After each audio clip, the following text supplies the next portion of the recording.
that the student conduct that's been determined to have occurred needs to be addressed consistently for anyone who is found to have engaged in that conduct. Part of the policy in one of the drafts talked about a report coming to the board on a regular basis. That would be something that the board would have in order to assess whether or not there has been consistency. And fairness and consistency, I think, are ultimately the same. But there does need to be consistency. If there isn't consistency, then it isn't going to be an effective policy.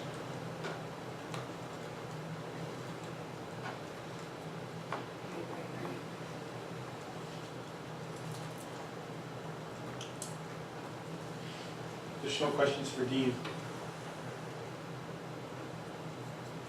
I guess, Ann, do you have a preference here? Do you have any thoughts or feelings on these three options?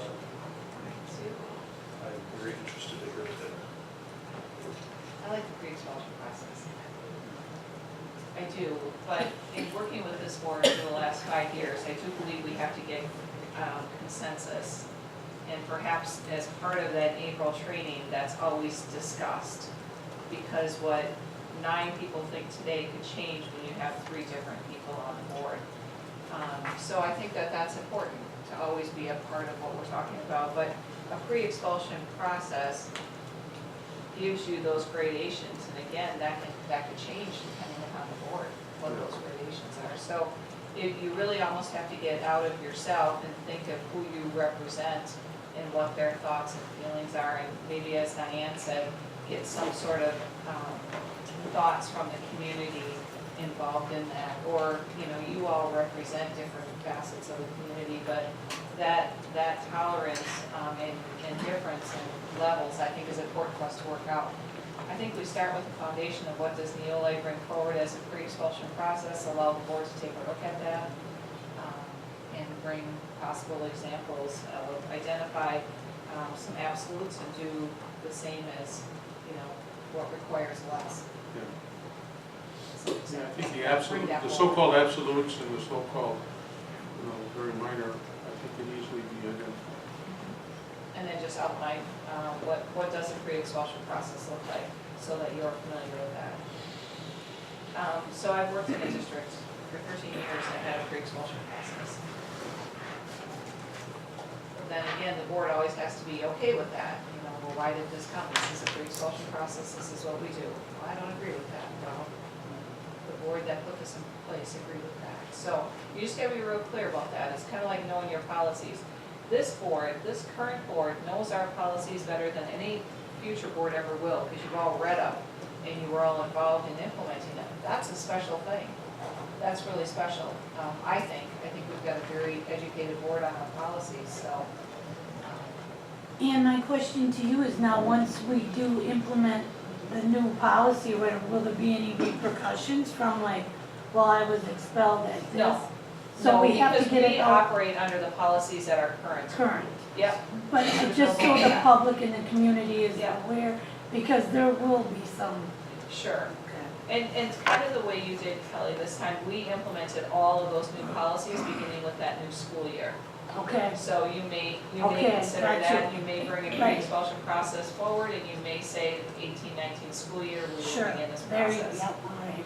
That's kind of a nice beginning. Yes. It worked well for your handbooks and all those, because remember, we had that student handbook, and all of those handbooks begin at the beginning of the year, they re-sign them. Right. Right.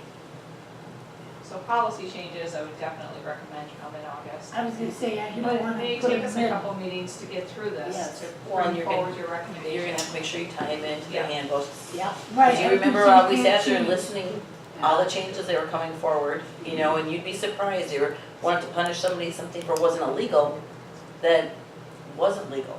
Right. We were punishing them harder, and it was always the athletes. Right. So we had to look at the whole Right, extracurricular. Yeah, So, that- and that's still, I think, out there was Yeah. not perceived quite correctly, so it's something that we have to tie together. Yeah. But that would be a starting point for us to walk Yeah. forward with is for the board to direct me to work with Dean and bring forward to you that, policy and what our next steps are. I think it's just important to recognize that there were, without going into any details, we've all been at expulsion hearings where we come up with solutions to a problem.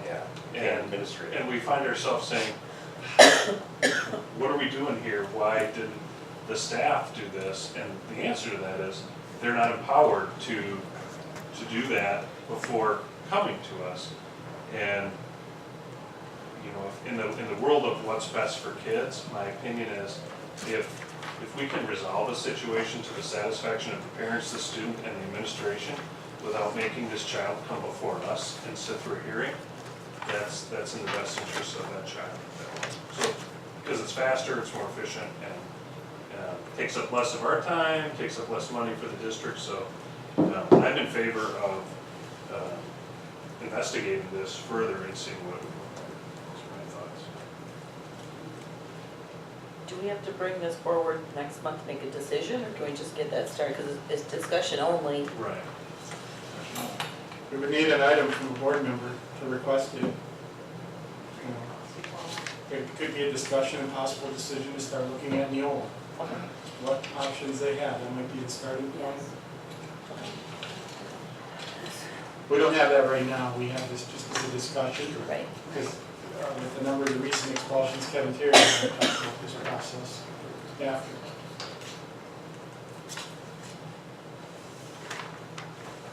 Anything further for Dean? Any questions for Ann? Well, we appreciate your time tonight, Dean. Appreciate you making the trip. Maybe if you need help finding your car, One of you guys can walk it back. Yeah. Facility real I'll be well. back if I get into trouble. That would be me. I think it's snowing, you probably want to step back. Well, no, my footsteps are all over the other building. Oh, Thanks again, Dean. Thank you all very much. thank And you. let me know, and I can certainly work with Ann and something. Good, take care. See you later. We'll be seeing more of you. Yeah. We'll move back up to special presentations, item 7A, acceptance of a pool donation from Mr. and Mrs. Tomlinson. Yeah, this fall, we received a $5,000 donation for our pool from Mr. and Mrs. Tomlinson, who are greatly appreciated the use of our pool. That money went towards maintenance and upgrades of our pool, our locker rooms area. Below, it's kind of hard to see, but what we did is we did some maintenance in our locker rooms with some broken tile and some upgrades in the locker room, even some floor in our pool maintenance area. So incredibly thankful to Mr. and Mrs. Tomlinson. Let's make a motion to accept this. I'll second it.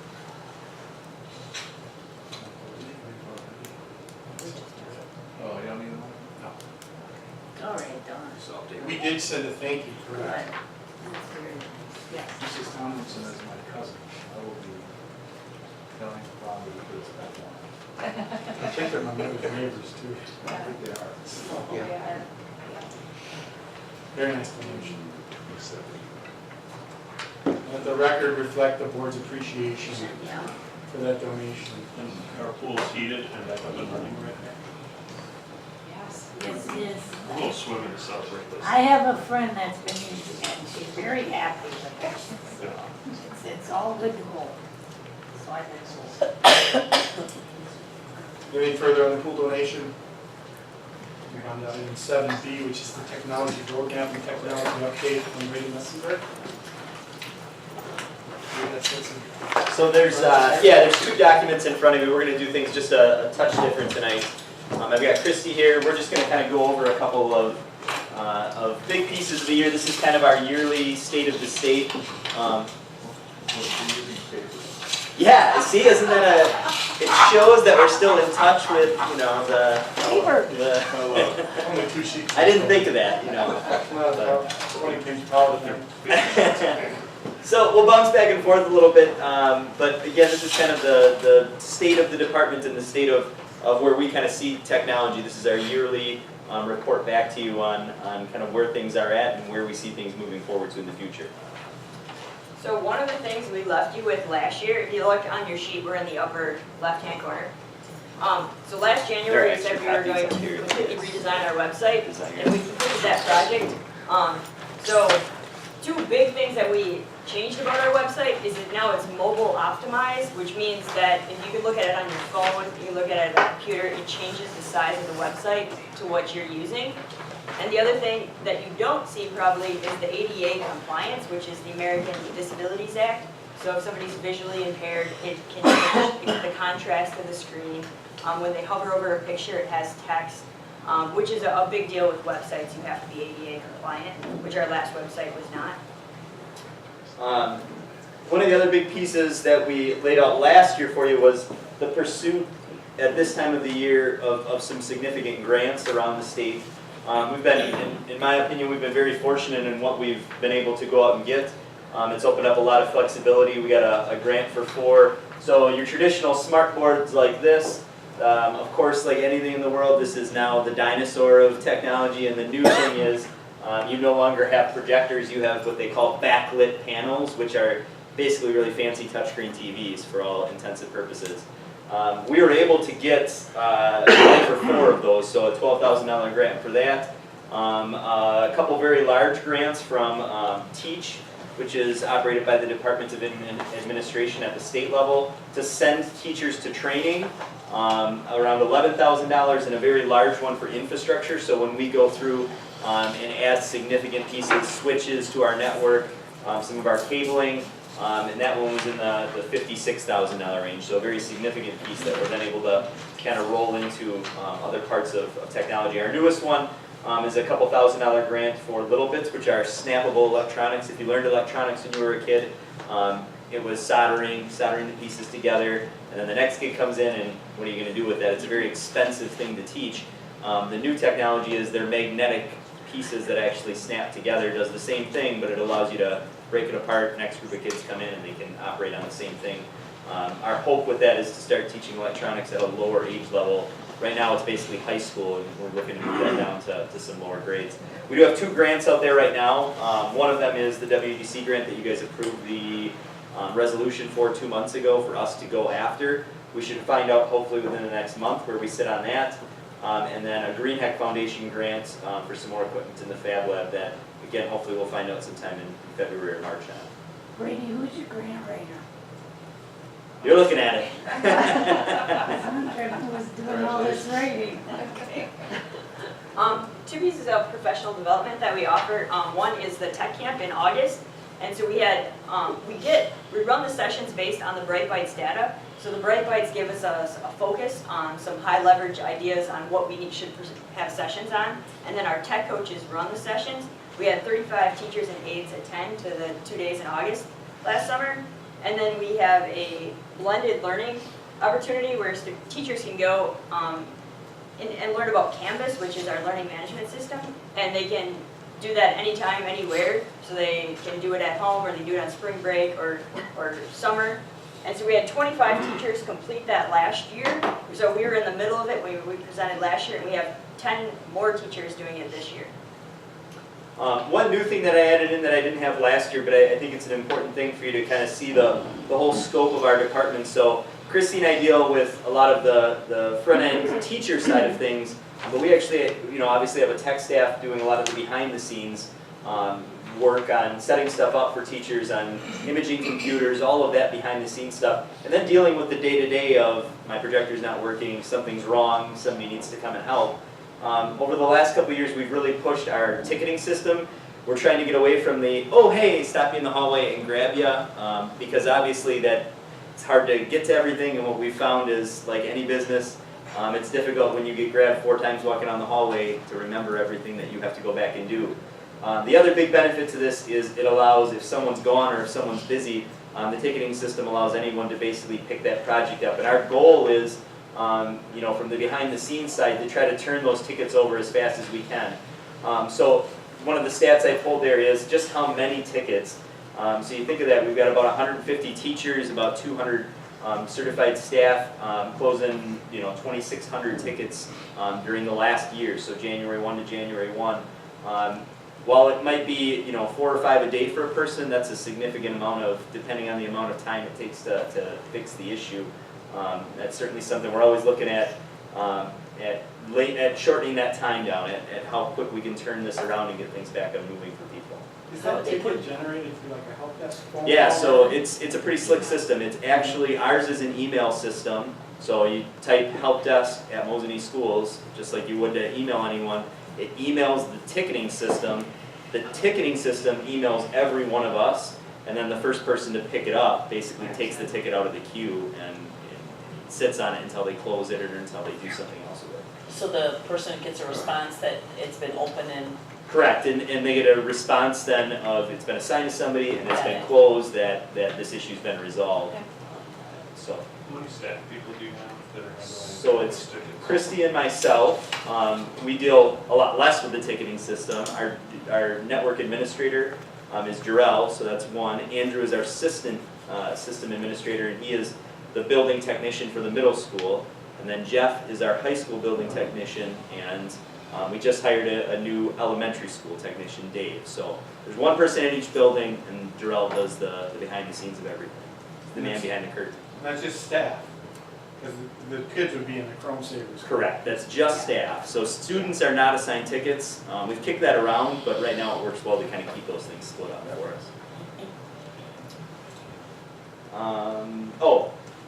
Can you hop over that the slides here?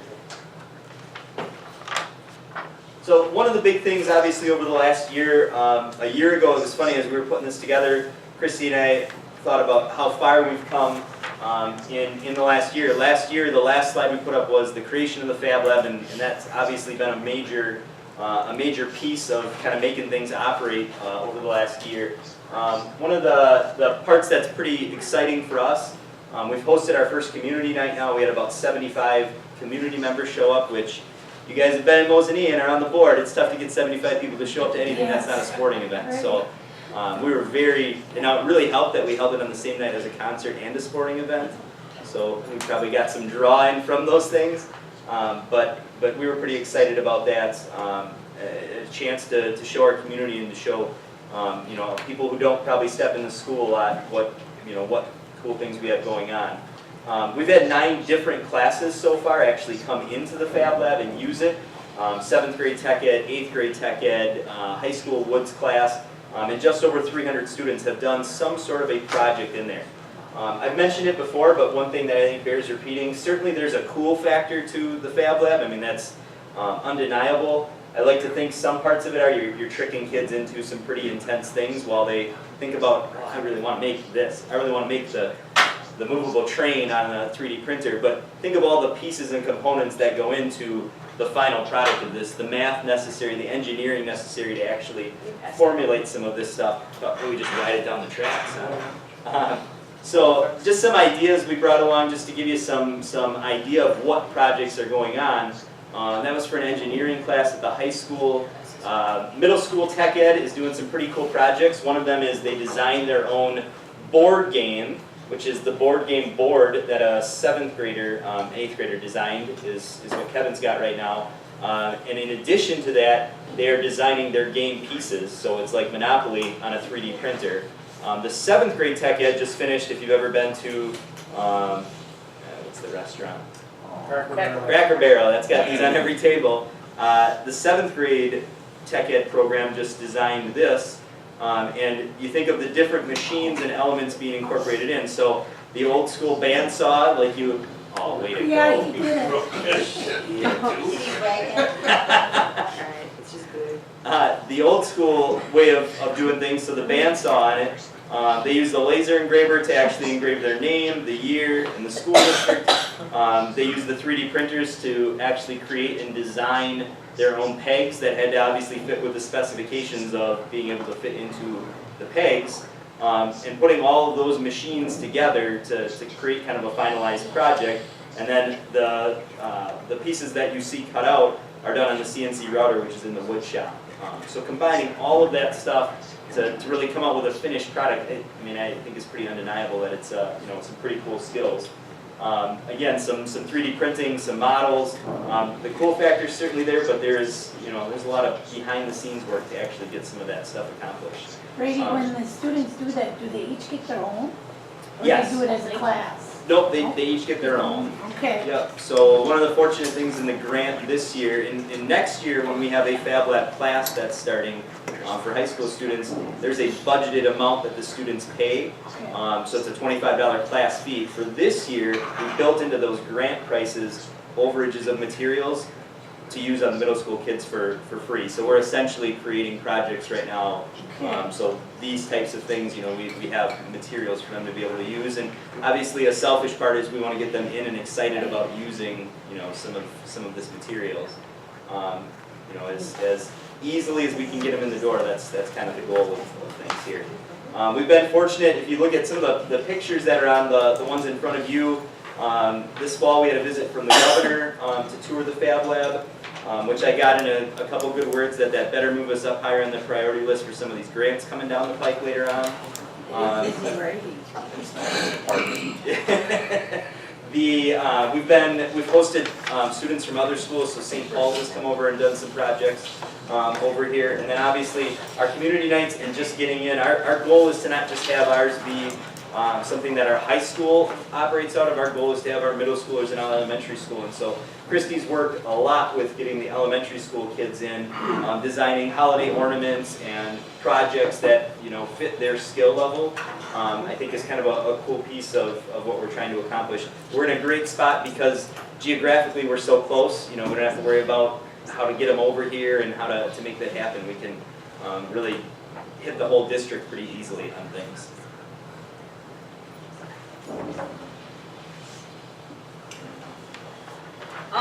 Chrome Savers, so that started last year. It's our Chromebook repairs class. The students called it Chrome Savers.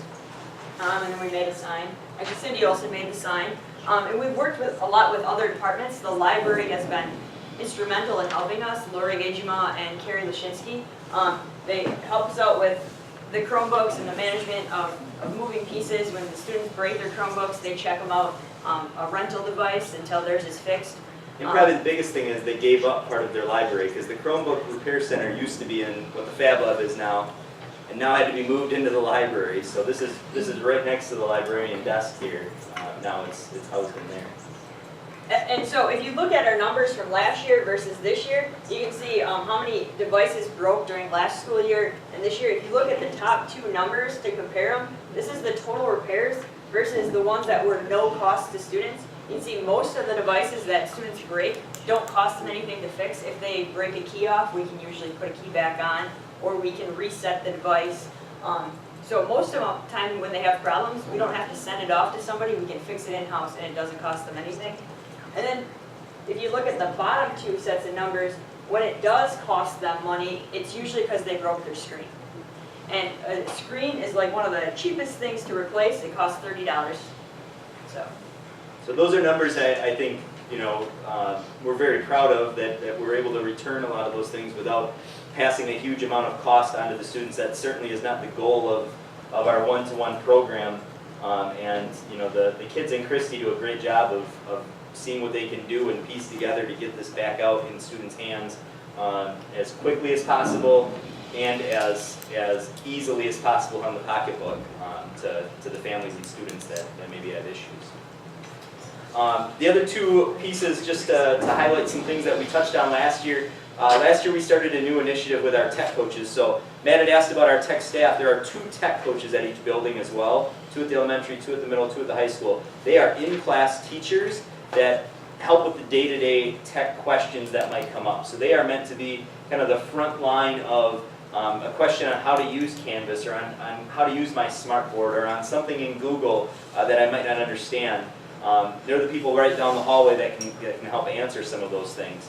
Last year, to try to give Christy and I some information and some palatable data that we could actually use, we had our tech coaches kind of keep track of staff members that they've had contact with.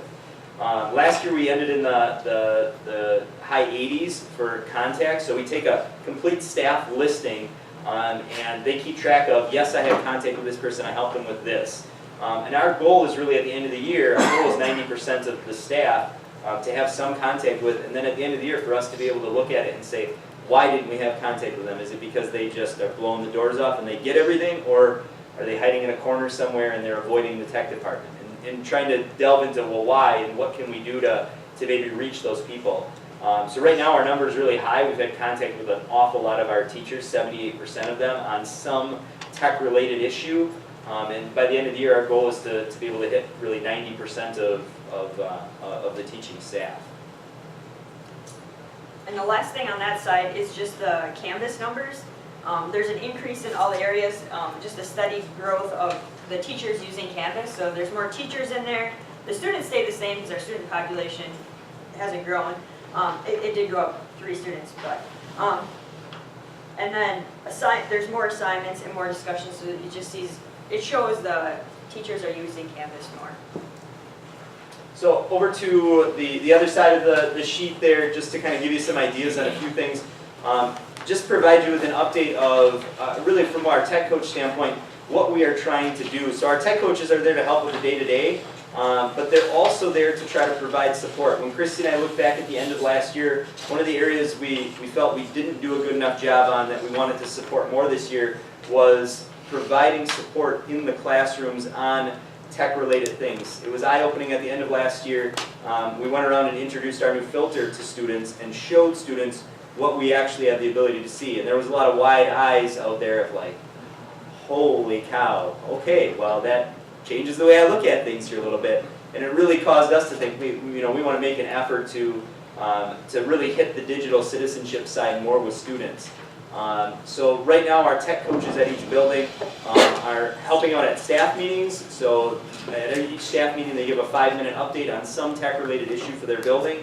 And then we provide some digital safety lessons. In K-5 it's happening in classrooms a little bit more because there's that designated technology teacher at the elementary school. And then in grades 6 through 12, really our goal is to be able to hit students with it during their off times, which at the high school is like a homeroom period, at the middle school is like an intervention type time, to be able to hit them with some of these ideas.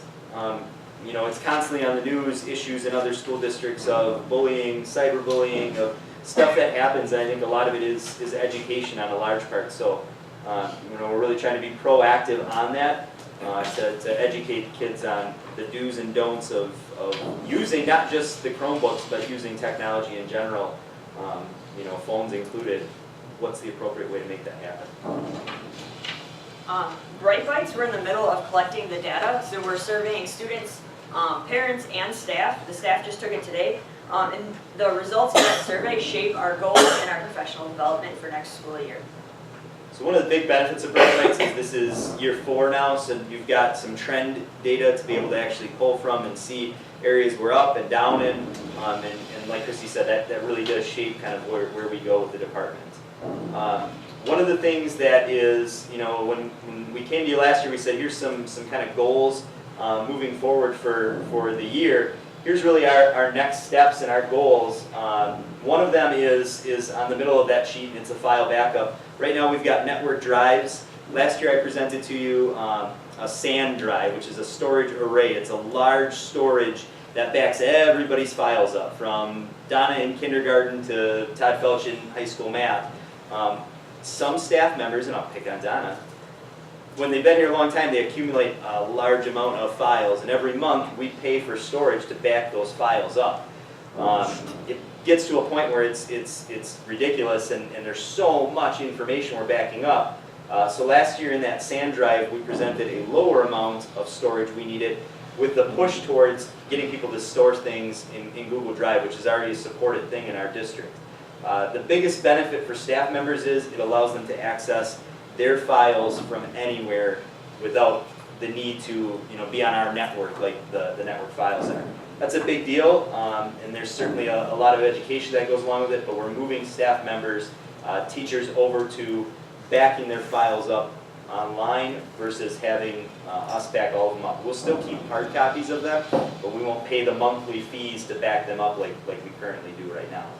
A couple other big projects just to point on your radar. Next month I'll be bringing forward to you out of our budgeted tech department kind of initiatives for the year, large laptop replacement. So right now we've got about 200 staff that carry devices around total.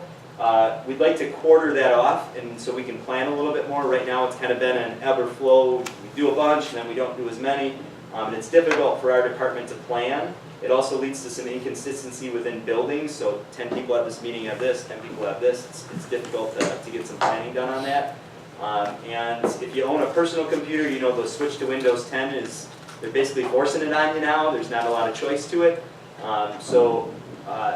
We're going to look at switching and having a 50 staff per year switch. So essentially we can tell our teachers, every 4 years your device will turn over. Where right now it's kind of we ask and how things kind of flow through the budget. So we'd like to get some consistency on that. The file transfers will be a big one. The summer construction projects, obviously Steve's crew's heavily vested in that. It affects us a lot as well, being able to pull projectors, being able to pull all the access points around. We've got a lot of planning we'll be doing for that. On that bottom corner of the sheet, it talks about new devices.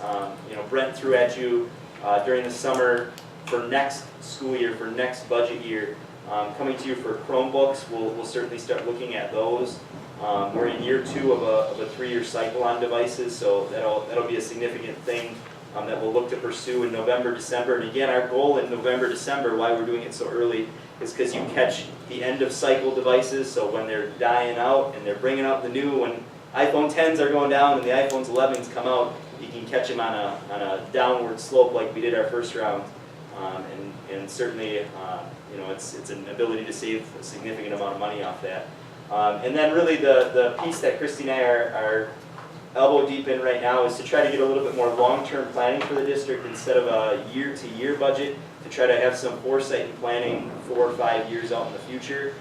So right now we're about 3/4 of the way done with a 5-year budget. Obviously there's flexibility because who knows what things are going to look like in 5 years, but we at least want to have some idea and some planning put into the front side of that. So those are kind of the projects coming up. We've touched on everything we've had from this year.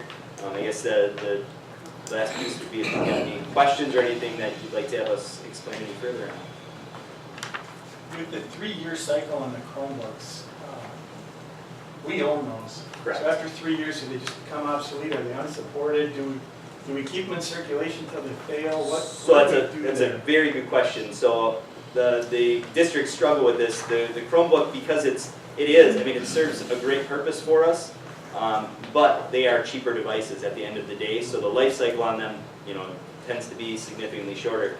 Because we are essentially 1-to-1 in grades 1 through 12 right now. 6 through 12 take them home, but there's a card in every single 1st through 5th grade room. They're just teacher controlled. Those right now are all the same devices as our 6 through 12 had, which is a huge benefit to our Chromebook kids because they only have one model they really need to know. Moving forward, we are not going to come next year and say we need devices in grades 1 through 12. We're going to come and say 6, 12, and we're going to take all those 1,300 devices and we're going to use them as parts go out on. We're looking to get another 2 years out of the elementary school devices then. They're used less, they're not taken home, so the wear and tear is less, but at some point we're going to need